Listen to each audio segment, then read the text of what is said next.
Hello everyone, welcome back to the Xur PSA, where I tell you what you should and should not buy from Xur this week.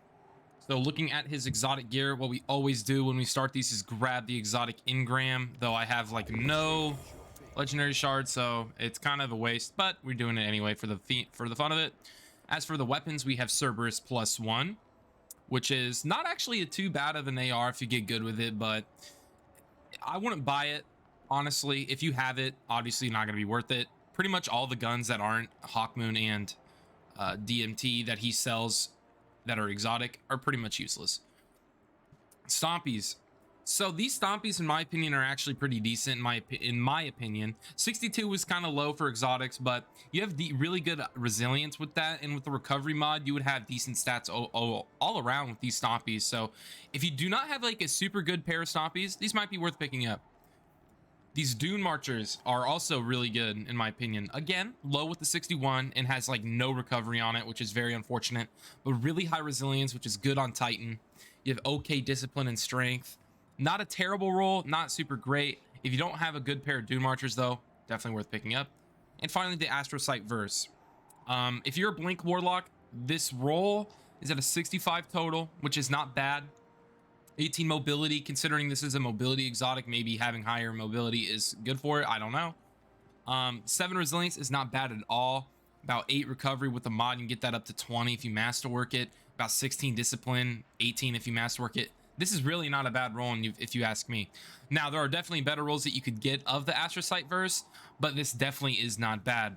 But for now, we're going to move on to the legendary weapons. We have the Whispering Slab Killing Wind opening shot. Kind of good, honestly. I'm not a big bow fan myself, but if you don't have this bow or you like bows, this might not be too bad. I don't know. For the GN7, we have a full auto rampage roll. Here we go. Let's try to look at the barrels here if it'll load. But actually not a terrible roll. It does kind of suck though, because full auto is a trait on this when you can just slap on a mod and get the same thing. So it's kind of a wasted trait there, but also not terrible in my opinion. Rare gun, if you ask me. This Friction Fire, auto loading and Wellspring, terrible barrels. In my opinion, not a good gun to pick up.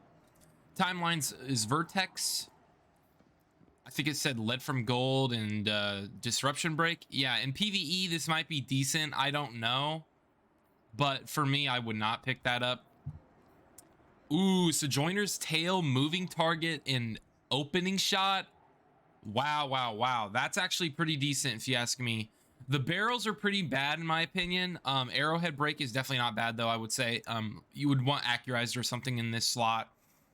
But that is not bad at all. With Light Mag up to 66 range. With Moving Target Opening Shot, that's more like 66. It's like 91 range on the first bullet or something like that. Which actually isn't too bad. I have a Sojourner's Tail roll very similar to this that is absolutely phenomenal. So if you like slugs, this might be worth picking up. Though I will say that the Inquisitor that is in the same slot is much better. Next is the Falling Guillotine. This roll is pretty terrible. I cannot lie to you. You would want Whirlwind and I believe Relentless Strikes. And this has neither of them. As you can see, it has Tireless and it has Surrounded, which in my opinion isn't super good, but I don't know. Anyway, next is the Lonesome. Very high range roll, as I can see. We could see there was 79. With that full board, though, I would run Hammer Forge if it were up to me.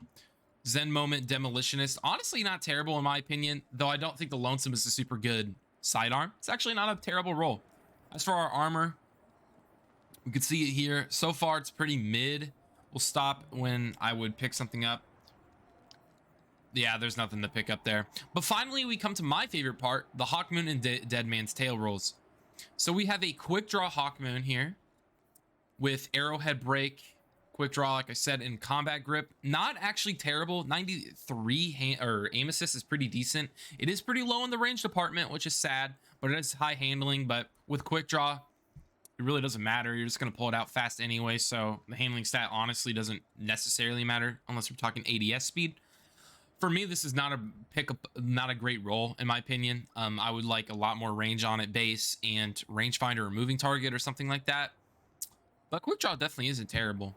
As for our Dead Man's Tail, we have a subsistence roll which actually is pretty fun, though I don't think it is the meta. You would want either, in my opinion, Snapshot, Moving Target, Vorpal Weapon. Those are, in my opinion, the 3 best perks on Deadman's.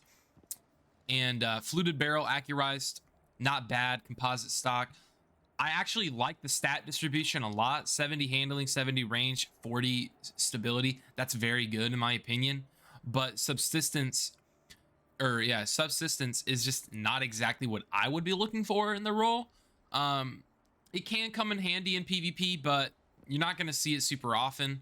In my opinion, I would wait on this one and pick up something later. So for little highlights on what I would pick up from this, maybe get the Stompies or Dune Marchers if you don't have anything better than those. And the Sojourner's Tale, if you are a Slug Shotgun fan, this roll is actually pretty good in my opinion, so definitely worth picking up. But thank you all very, very much for watching the Xur PSA, and just for the fun of it, we're going to look at this Acting War Rig, which is terrible. I hate to say it. It's not terrible, but I'm not keeping it. But thank you all very much for watching, and I'll catch you in the next one.